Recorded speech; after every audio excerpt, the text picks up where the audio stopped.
Bismillahirrahmanirrahim. Elhamdülillahi Rabbil alemin. Vessalatu vesselamu ala Rasulina Muhammedin ve ala alihi ve ashabihi ecma'in. Musulman doğanımız soraptır. Biri vağız ediya, vağızda şeyle diya. Peygamberimiz sallallahu aleyhi ve sellem ekin yerlerinize hayvanın kellesini asın.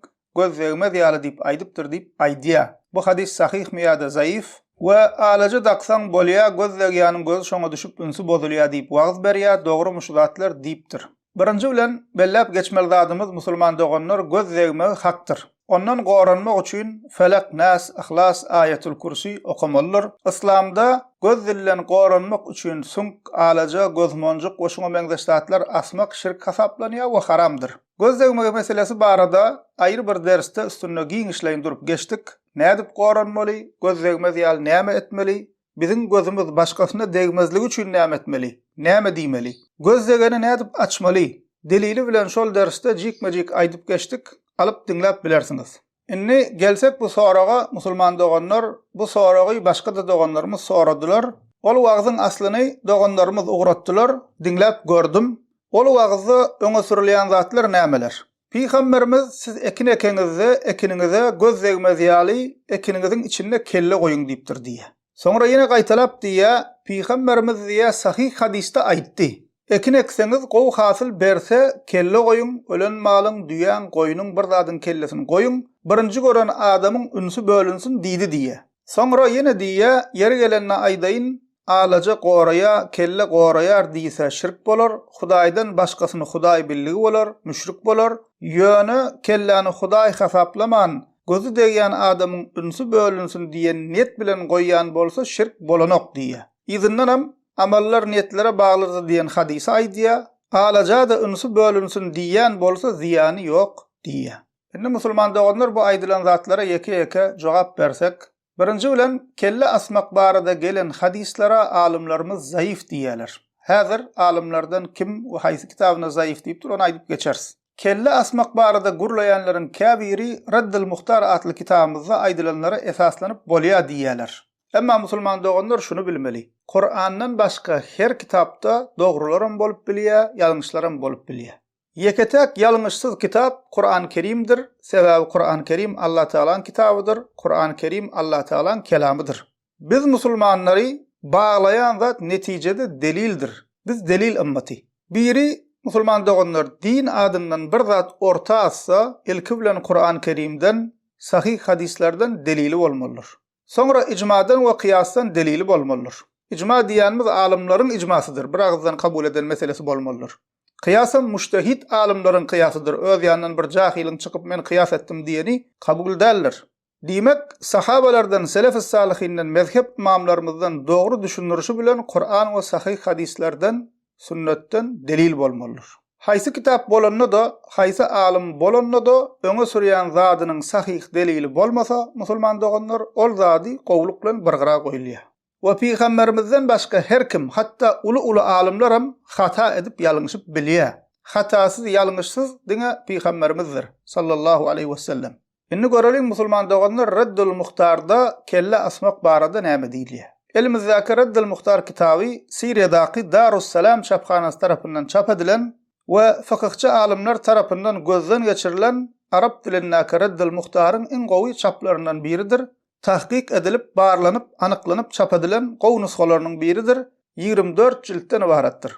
Şonuň 21-nji jildinde 418-419 sahypalaryna diýilýär: "Ve fiha la ba'sa bi waz'il jamajimi fi'z-zar'i wal-mubtakhati li daf'i zararil 'ayn, li'anna al-'ayn haqqun tusibul mala wal-adamiyya wal-haywana ve yadhharu atharuhu fi zalik.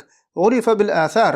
diýe ekin meýdanlara gözden dillen goranmak üçin, şonuň öňüne almak üçin kelle asmaklaryň ziýany ýok diýe. Li'annal ayn haqqun. Çünki göz degmegi hakdyr. Mala, insana we haýwana degýär we onuň erwet netijeleri görülýär diýe. فإذا نظر الناظر إلى زرع يقع نظره أولا على الجماجم لارتفاعها فنظره بعد ذلك إلى الحرث لا يضره. Bir kişi ekin meydana seretse şonuň gözü şol ýokarda asylgy bolanlygy üçin şol kelle düşýär. Birinji sereden şoňa düşenligi üçin inniki seredenleri ekin meydana ziyan bermeýär diýe. Ondan sonra diye ruya en imra'atan ja'at ila an-nabiy sallallahu aleyhi ve sellem ve qalet nahnu min ahli'l hars ve inna nakhafu aleyhi'l ayn fa an-nabiy sallallahu aleyhi ve sellem en yuj'ala fihi'l jamajim. Bir zenan maşgala Peygamberimizin sallallahu aleyhi ve sellemin yanına geldi ve biz dayhan ekin meydanlarımızda göz değmeginden korkuyas dedi diye. Ve Peygamberimiz sallallahu aleyhi ve sellem ekinlere quru kelle asılmaklığını buyurdu diye. Ünlü ünsörün musulman doğanlar Raddil Muhtar'da näme diýilýär? Kelle şoňa meňdeşdatlar asylsa ziýany ýok. Gözü düşenin gözü şoňa düşse, soňraky seretmeginiň ekin meýdana ziýany ýok diýip ýazylýar.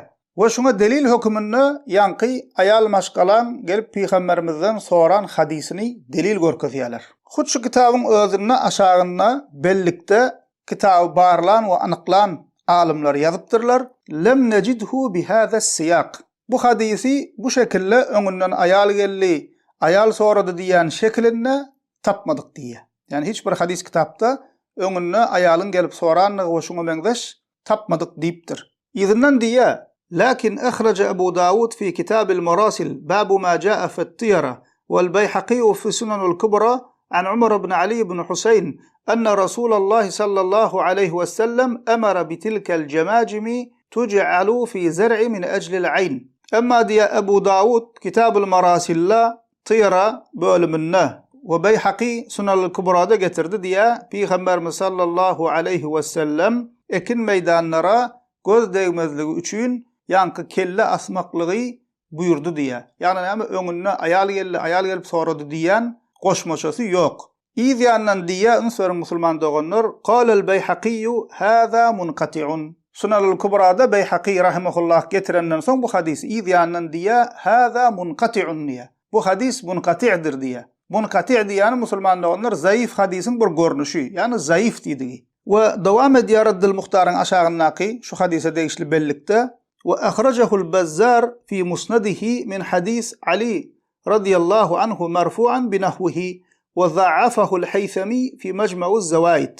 Bazzar hem musnadını Ali radiyallahu anh'tan marfu edip şuna meňdeş rivayet getirdi ve Haythami Mecmu'uz Zawaid'de onun zayıfdygyny aýtdy diye. Demek näme musulman doğanlar kelle asmaly diýip gelen rivayetler zayıf diýip ulamalarymız aýdýarlar. Buňa goşmaşa musulman doğanlar ol wagtda näme diýär? Peygamberimiz sahih hadisde aýtdy, ekin ekseňiz gow hasyl berse kelle goýun, ölen malyň, düýän goýunyň bir zadyň kellesini goýun, birinji gören adamyň ünsü bölünsin diýdi diýe. Diýdik musulman doğanlar, alimler bu hadislere zayıf diýerler. Emma ünsüriň şol zayıf hadislerde da Peygamberimiz birinji bilen gören adamyň ünsü bölünsin diýdi diýip bu sözler ol zayıf hadiste ýok. Hadisin içinde bu sözlem geçmeýär. Umumyny musulmanlar hususan imamlar we wagızçylar Peygamberimiziň adyndan gurulanyna gaty ünsli bolmaly. Peygamberimiziň sallallahu aleyhi we sellemiň diýmedik zadyny diýdi diýmeli däl. Şol wagtda eşden doganlarymız plan imam aýtdy. Peygamberimiz sallallahu aleyhi we sellem şeýle diýdi diýip alyp götürýärler. Musulmanlaryň arasynda toslama hadisleriň emele gelmeginiň bir sebebi ene şu hili imamlaryň ünsüzligi sebäpli bolýar. Peygamberimiz sallallahu aleyhi ve sellemin adından diýmedik zadyna diýdi diýmek musulman doganlar uly günadyr, haramdyr, Peygamberimize töhmetdir. Demek musulman doganlar kelle asmak barada ol wagtda aýdylýan hadisler zayıfdyr. Hut Raddil Muhtar'ın özüne şu hadisleriň aşagyna ýazyp durşalaryň zayıfdygy. Sonra bu doganymız näme diýär? Yeri gelenine aýdaýyn diýär, alaja barada alaja goraýar, kelle goraýar diýse şirk bolar. Hudaýdan başgasyny Hudaý billigi bolar, müşrik bolar. Ýöne kelläni Hudaý hasaplaman, göz degen adam ünsü bölünsin diýen net bilen goýan bolsa, şirk bolanok diýär. Ýa-da amallar niyetlere baglydyr diýen hadis aýdýar, alaja da ünsü bölünsin diýen bolsa, ziýany ýok diýär. Indi ünsüriň musulman doganlar, alaja we şoňa meňzeş zatlary Hudaý diýmän, gözden dillen goraýan, sebäp diýip takynsaň bolýar diýip kim diýär? Haýsy alim diýär. Bunu bu gurulayan, bu doganymyzyň özü bir gözlek görsün. Bu diýýän gepini haýsy alim diýär. Gözden dillen goraýan sebäp diýip takynsaň bolýar diýip kim diýipdir? Hadislerde başga zat diýilýär. Kitaplarymyzda başga zat diýilýär. Mysal üçin edil ýanky okan kitabymyzda, ýani Raddil Muhtar'da ýanky okanymyzyň öň ýanynda 416-njy sahypada alaja we şoňa meňdeş zatlar barada näme diýilýär? Qala az-Zaila'i thumma ar-ratimatu qad tashtabihu bit-tamimati ala ba'd an-nas. Retime diýip bir zat bar diýä. Käbir insanlar şonu temime bilen bulaşdyrýarlar diýä. Ine önsler musulmanda onlar retime näme, temime näme. Retime näme digini şol kitabyň 414-nji sahypasynda diýä: "Er-retimatu hiye khaytun yurbatu bi isba'in aw khatamin li tadhakkuri şey." Retime diýilen zat ele ýa-da ýüzüge diýä bir zat ýatdan çykmasyn diýip ýatlamak üçin belli hökümine daňylýan ýüp diýä. 416-da näme diýä? ثم الرتيمة قد تشتبه بالتميمة على بعض الناس. Käbir insanlar şu belli hökümine ele ýüzüge daňylýan, ýatlamak üçin bir zat ýatdan çykarmaýyn diýip belli hökümine daňylýan retime bilen temimeni bulaşdyrýarlar diýe. Ondan soňra temimen nämedigini açyklaýar. Wa hiya khaytun kana yurbatu fil unuqi aw fil yadi fil jahiliyyati lidaf'il mazarrati an anfusihim ala za'mihim wa huwa manhiyun anhu. Temime diýe jahiliýe döwründe, ýani islam gelmezinden öň müşrik araplaryň özlerinden bir zatdy goramak üçin, gözden dili we şoňa meňzeşdatlardan goranmak üçin boynuna we eline daňýan ýüpüdir diýe. Ýani biziň içimizde alaja diýilen zat. Wa huwa manhiyun anhu. Bul qadagan edilendir diýe islamiýetde. Ve dowam edýär: "Ve zekara fi hududil imani annahu kufrun." Ve hududil iman diýe bu küfür diýip aýdyldy diýe. Inni ýankywagyň başynda bul doganmyz ay şirk diýenler gowduňlasyn ünswersin bir zat diýipdir-de, bärde ilki oňa muňa bir zat diýmäke özü üns bermeli. Ana Raddul Muhtar açdy oqa küfür diýip dur. Jahiliýe araplaryň edýän işi diýip dur Raddul Muhtar. Dowam edýär. An Ibn al-Athir, "At-tamaim jam'u tamimatin wa hiya kharazatun kanat al-arabu tu'alliquha ala awladihim yattaquna biha al-ayn fi za'mihim fa abtalaha al-islam." İbn Athir diýdi diýä, temaim diýmek diýä temimen köplügidir diýä we ol bolsa jahiliýe araplaryň gözden dillen goranmak üçin öz çağalaryna asýan monjuklardyr diýä. Biziň içimizde göz monjuk diýäse, olaram şol döwür monjuk asýan ekenler gözden dillen goranmak üçin. Fa abtalaha al-islam diýä, islam şonu iptal etdi, hökmüni ýatyrdy diýä şol zatlar. Ve izinden bunun delilini getirýär. Wal hadisul ahar man allaqa tamimatan fala atamma Allahu lehu. Hadiste geldi diye Peygamber sallallahu aleyhi ve sellem aydiya kim temime dakınsa, isle yüp görünüşünde olsun, isle moncuk görünüşünde olsun, kim temime dakınsa gözden dillen goranmak üçün Allah Teala şonun işini tamamlamasın diye Peygamberimiz aytdı diye. Bu hadis nerede geçiyor? Ene Raddul Muhtar'ın hut özünde şu hadisin aşağına bellikte geliyor. Akhrajahu Ahmed fil Musnad. İmam Ahmed bunu Musnad'ına getirdi diye. Ve İbn Hibban fi sahihihi. İbn Hibban hem bunu sahihine getirdi. Vel Hakim fil Mustadrak. Vel Hakim hem bunu Mustadrak'ına getirdi. Ve sahhahahu ve sahih dip aytti. Ve vafakahu Zahabi. Zahabi hem on tasdiq etti diye sahihliğine. Munziri hem tergib ve terhibde bu hadisin isnadi rivayetçilerinin zinciri ceyyid yani qowudur deyip aytdı diye. Demek näme eken musulmanda onlar hadis sahih hadis. Ve iz yanan diye li'annahum ya'taqiduna annaha tamamud dawa'i ve şifa bel ja'aluha şuraka. Çünkü diye olur Mekke müşrikler näme deyip i'tikad edýärdiler, näme deyip inanýardylar diye şifaň tamamy şundan gelýär, şu zatlardan gelýär, şulan üstülen gelýär deyip näme i'tikad edýärdiler diye we onu özlerine diye o zatlary ýanky ýüpleri, gözmonjukları şärik edindiler diye. Demek näme ken musulmanlar onlar hut Raddul Muhtar'ın özüne gözden dillen goranmak üçin gözmonjuk ýüp şoňa meňzeşdatlar dakmaklyň Mekke müşrikleriniň şol islamiýetden öňki jahil araplaryň edýän işidigi aýdylýar we islamyň muny qadagan edendigini we haram edendigini we hukmyny ýatyrandygyny Raddul Muhtar'da bize habar berilýär. Gow ünswermelilerimiz musulman doganlar Peygamberimiziň sallallahu aleyhi we sellemiň döwründäki müşrikler gözden dillen gorasyn diýip dakynýan ýüplerine we şoňa meňzeşdatlaryna yaradyjy Hudaý diýmeýärdiler. Mekke müşrikleri Allah Teala'nın yeketek yaradyjylygyny kabul edýärdiler. Kur'an-ı Kerimde bu barada kän ayetler var. Misal üçin Luqman surasının 25-nji ayetinde Allah Teala diýär: "Ve la in sa'altahum men halaqas semawati wal arda la yaqulunna Allah." Olardan Mekke müşriklerinin asmanlar we ýeri kim yaratdy diýip sorasaň diýe elbetde Allah diýip jogap bererler diýe. Emma musulman doganlar Mekke müşrikleri Allah Teala'nın goraýjy syfatyny ýanky ýüplere we şoňa meňzeş monjuklara berýärdiler, şolara ýönkeýärdiler. Emma musulman doganlar ýanky wagtda sebäp diýsek şirk bolmaýar diýen batyl gurrumdur. Peygamberimiz sallallahu aleyhi ve sellem gözden dillen gorasyn diýip dakylýan zatlara şirk diýenne şonu birinji bilen musulmanlara aýdýar we musulmanlara qadagan edýär. Musulmanlaryň ýüpe, agaja, dagdana, gözmonjoga Hudaý diýmejek belli zat. Mekke müşrikleri olara Hudaý diýmendir. Diýmek näme musulmanda onlar? Gowy düşünmeli ýerimiz şu taý. Gadagan edilmeginiň sebäbi şonu gözden dillen gorayan sebäp diýip takynmak gadagan edilýär. Sebäp diýip takynsan kiçi şirk bolýar. Çünki şeriat şoňa gözden dillen gorayan sebäp diýmendir. Bir zady başga bir zady sebäp diýip ullanjak bolsaň, şeriat şol sebäbe ruhsat berse, şol sebäp halal bolýar, bolmasa bolmaýar. Mysal üçin hastalansaň derman ullanmaga İslam şeriat dermany sebäp diýip ullanmaga ruhsat berýär. İslamda gözden dillen goranmak üçin etmeli sebäpler nämeler musulman dogonlar? Dersin başynda da aýtdyk. İslamda gözden dillen goranmak üçin ayet okumaly we öz okumaly dilekleri bar. Ana şolara gözden dillen gorayan sebäp diýilýär. Göz dillen goranmak üçin näme etmeligini haýsy dilekler okumaly hut Peýgamberimiz sallallahu aleyhi we sellem özü bize öwredipdir. Emma ondan başga insanlaryň gözden dillen goranmak üçin özleriniň oýlap tapan zatlaryna, alajalaryna, gözmonjuklaryna, doňuz diýişine, sünklerine, nallaryna we şoňa meňzeş zatlaryna bu zatlary dakynmaga, asynmaga İslamda şirk diýilýär musulman doganlar. Şirkem doganlar iki bölünýär. Uly şirk ba, kiçi şirk ba. Şu zatlar sebäp diýip dakynsan kiçi şirk bolýar. Emma gün öz goraýar diýen inanç bilen dakynsan uly şirk bolýar we dinden çykyp müşrik bolýar.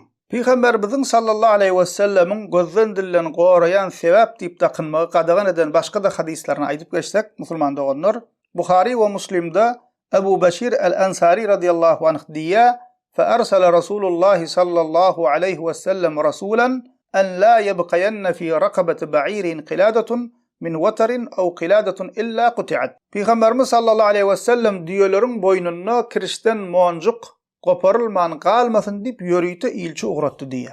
Şu hadisin şerhinde ýagny düşündürşünde Buhari'nin şerhi bolan Umdatul Qari'de, ýene de Buhari'nin şerhi bolan Fethul Bari'de, Sahih Muslim'in şerhinde Minhaj'da gelýär müşrikler diýerlerin boynuna diýe gözden dillen goranmak üçin monjuk kiriş asypdyrlar diýerler. Bir topar alimler müşriklerin şol batıl inancı sebäpli diýerlerin boynundaky zatlary goparyň diýip Peýgamberimiz sallallahu aleyhi ve sellem buyruk berdi diýerler. Biziň aramyzda da bar da käbir kişiler diýesine, sygyrna, itiniň boynuna näme alaja we şoňa meňzeş zatlar dakýarlar. İmam Ahmed'in musnadynda gelýär Uqbata bin Amir el-Juhani'den radıyallahu anh'tan enne Rasulullah sallallahu aleyhi ve sellem aqbala ileyhi rahdun febaya'a tis'atan ve amsaka an wahidin. Faqalu ya Rasulullah بايعت 9 وتركت هذا قال إن عليه تميمة فأدخل يده فقطعها فبايعه وقال من علق تميمة فقد أشرك. Sahaba diye Peygamberimizin yanına diye 10 kişiden ibaret bir topor geldi diye Peygamberimize beyat kasam vermege. Şonna Peygamberimiz 9 kişiden beyat alya ve birinden almaya. Çünkü gelip elini uzatıp Peygamberimizin elini tutup beyat berýärler, kasam berýärler. İslam'a girdik, Peygamberimize wepaly boljak, diýeni etjek diýip. Şonna sahabalar ya Resulallah 9 kişiden beyat kasam aldın emma birinden almadın diýerler. Sebäbini soraýarlar. Onda Peygamberimiz aýdýa onun elinde temime bardy diýe. Yani temimeň nämedigini aýtdyk. Gözden dillen goramak üçin jahiliýe araplaryň dakynýan gözmonjuklary we ýüpler diýdik. Onda Peygamberimiz diýe onun elinde temime bardy diýe. Şonna ol sahaba elindäki temimeni goparýar, zyňýar. Ondan sonra Peygamberimiz sallallahu aleyhi ve sellem ýa sahabaň bey'atyny kabul edýär we izinden şeýle diýe. Kim temime dakynsa şirk goşdugy bolar diýe. Münsar musulman doganlar Peygamberimiz şol kişe näme niyet bilen dakynýan, niyetine göre bu zadyň hukmy ütgoýa sebäp diýänmi, näme diýänmi diýmeýär. Göni elinden näme şol zady kesip aýrýarlar, wazynýarlar. İmam Ahmed'in musnadynda gelýär Peygamberimiz sallallahu aleyhi ve sellem diýär: "Men ta'allaka tamimatan fala atammallahu lehu ve men ta'allaka wada'atan fala wada'allahu lehu." Kim temime dakynsa Allah Taala onun işini tamamlamasın. Kim balyk kulak dakynsa Allah Taala ona rahatlyk bermesin diye.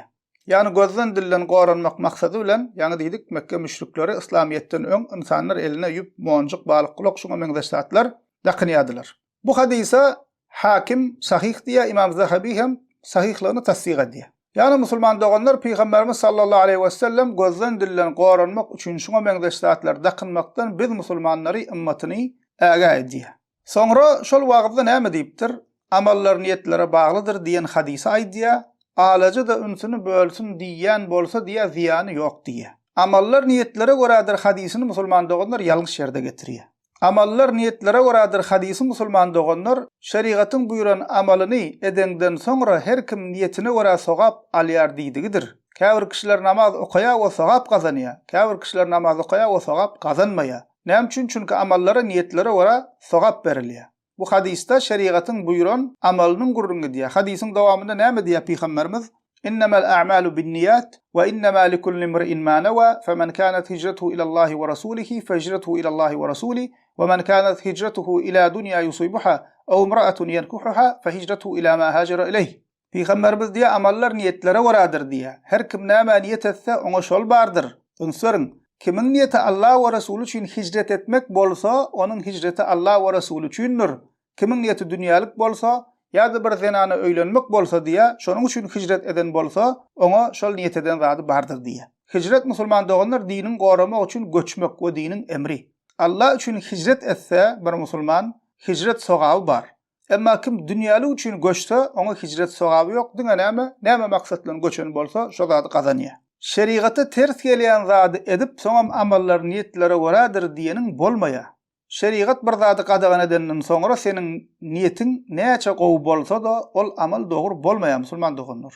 Peygamberimiziň sallallahu aleyhi we sellemiň şirk diýen zatlaryny dakynyp, asynyp soňam amallar niyetlere göredir diýmek batyldyr. Araq içip izinden hem sağlamyz üçin mikrob bolsun diýip içýän amallar niyetlere göredir diýmek nähil batyl bolsa alaja Hudaý diýemek, sebäp diýen diýip dakynmak, izinden hem amallar niyetlere göredir diýen hadisy aýtmak gatiyerliksizdir. Ol hadise düşünmezlikdir. Onsoň musulman doganlar alaja, kelle, sünk, sank asmak, ele ayaga ýüp taňmak köp taňryly müşrik inançlaryň ýörelgesidir.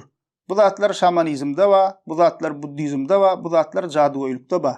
Dinsiz, medeniýetsiz, eşiksiz indeý taýpalara seredin, kapylaryna sünk, sank ölen janlaryň kellesini asýandyrlar. Sünk asmak şolaryň adatydyr. Ösen ýurtlarda musulman doganlar ol halklar akylly daýhançylyga, akylly ekrançylyga geçdiler. Täze enjamlar oýlap tapyp şolary ulanýarlar ekrançylykda. Emma gynansak da Allah we Peygamber adyndan gurlap oturan kişi halkyň aňyny ýokary çekmeli bolyn, sünkas kelle asyp halkyň aňyny aşak çekýärler. Başga bir bilmeli adamyz musulman doganlar islamda adam ölse yere gömülýär, haýwan ölse de yere gömülýär. Onuň kellesini getirip guradyp gapyňda ekininde asylmaýar. Hadisde Peygamberimiz sallallahu aleyhi we sellem sünkler jinlaryň iýmetidir diýär. Tirmizi'de gelýär Peygamberimiz sallallahu aleyhi ve sellem diýär, tezek we sünk bilen sınja almaň çünki olar jin doganlaryňyzyň iýmetidir diýär Peygamberimiz. Quran sünk sank kelle bar ýerde jinnar bolýar. Ol ýerik jinnar gelýär. Onsoň bu hili batyl ýörelgeler ýanyndan başga zatlaryň hem asylmagyna sebäp bolýar musulman doganlar. Hatda jahil insanlaryň wagtyň geçmegi bilen özü goraýarmyka diýip inanyp uly şirke düşmegine de sebäp bolup bilýär. Bu hili wagty eşden käbir kişiler näme diýerler? Ekine aslan bolýan bolsa onu öýde aslan bolýan eken diýip öýüne de, howlusyna da sünk kelle şuňa meňdeşlat asyp başlaýarlar. Ýanynda nal, şah, burç we başga zatlarym goşýarlar. Mollalar, ahunlar, imamlar günadan öň gunalara sebäp boljak zatlaryň öňüne almaly. Emma gynansak da käbir imamlar münbere çykyp sesine bat berip şirk we şirke sebäp bolýan zatlaryň öňüne almakdan geçen dogrusyna aýdýanlara wahhabi zat diýip at takyp özleri bilip ýa-da bilmän musulman doganlar özüm azaşýa, dinleýänem azaşdyrýa, dogruýyny aýdýanlarym garalaýarlar. İnsanlara ýalňyş maglumat berip, dogruýyny, haka aýdýanlara wahhabi diýip ýörenler üns berip dinlesinler. Bul doganymyz diýipdir da başynda şirk diýenler üns berip dinlesinler diýip. Indi bizden bu özüne diýär. Sen ey musulman dogan, sen özüň üns berip dinlemeli, sen özüň düşünmänsiň käbir zady. Oňa wahhabi diýmäken ilki özüň öwrenmeli bir zady. Alaja we şuňa beňdeş zatlara şirk diýenler näme üçin şirk diýerler? Öz-özünden diýerlermi ýa-da bir delile esaslanyp diýerlermi? Yamanlyk islap diýerlermi ýa-da gowluk islap diýerlermi? Sen boýdan başyňa alaja saranyp geçseňem, gapyňa duýan däl, pirin kellesini goýsaňam, günäsi saňa maňa ziýany ýok. Emma biz näme üçin düşündirýäs? Musulman dogan Peygamberimiz sallallahu aleyhi we sellem şu zatlary qadagan etdi. Hadisde şirk diýdi, kitaplarymyzda şirk diýilýär. Bu zatlar imanyňa, tawhidiňe ziýany bar. Günah kazanma diýip aýdylýar. Yoksam sen alaja daksaňam, näme daksaňam, kellassaňam günäsi dakana. Emma haky bilýänler musulman doganlar bilmeýänlere ýetirmeli. Musulman doğanın bilmän günah işedip durmagyna razy bolmaly däl. Şu zatlary ýetirýänlerden Allah razy bolsun diýmekden geçen amam diýip ýörenler öz jahillik sebäpli münberlerden Wahabiler alaja şirk diýerler diýip gygyrýar. Kim alaja gözmonçuk dakmak dogry däl diýene Wahabi diýse jahil adamdyr. Molla bolsa da jahiller, imam bolsa da jahil imamdyr. Göz dillen gorasyn diýip ýüp monjuk goşuňa meňzeşdatlar dakmak şirk diýen hut Peygamberimiz sallallahu aleyhi we sellemiň özüdir. Şirk diýen musulmanlar we alimlerimiz Peygamberimiz sallallahu aleyhi ve sellem şirk diyen üçün şirk diýerler. Elhamdülillahi rabbil alamin.